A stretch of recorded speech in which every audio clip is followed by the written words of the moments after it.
বিয়ে উপলক্ষে কোনো উকিল বাবা টাবা চলবে না। নিজের বাবা বেঁচে থাকলে সেই বাবা তিনি নিজে নিজের সন্তানের বিয়ে দিবেন, ব্যাস।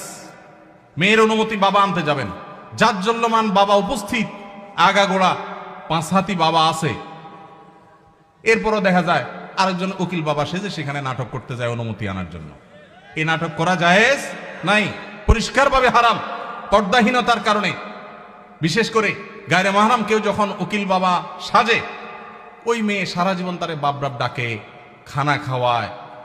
এটা আমাদের সামাজিক মানে একটা কুসংস্কার বলতে পারেন, এর সাথে ইসলামের কোনো সম্পর্ক। যুবকরা বিয়েতে কোনো উকিল বাবা যেন না থাকে।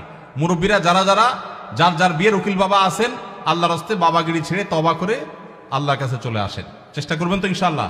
এই উকিল বাবার নাম দিয়া পর্দাহীনতা 2 নম্বরই হাজারটা জিনিস হয়। নিজের বাবারই খবর নাই, কিসের আবার উকিল বাবা। হ্যাঁ, উকিল বাবার লগে বললো ভাগছে কোন মেয়ে। আল্লাহ মাফ করুক আমাদেরকে।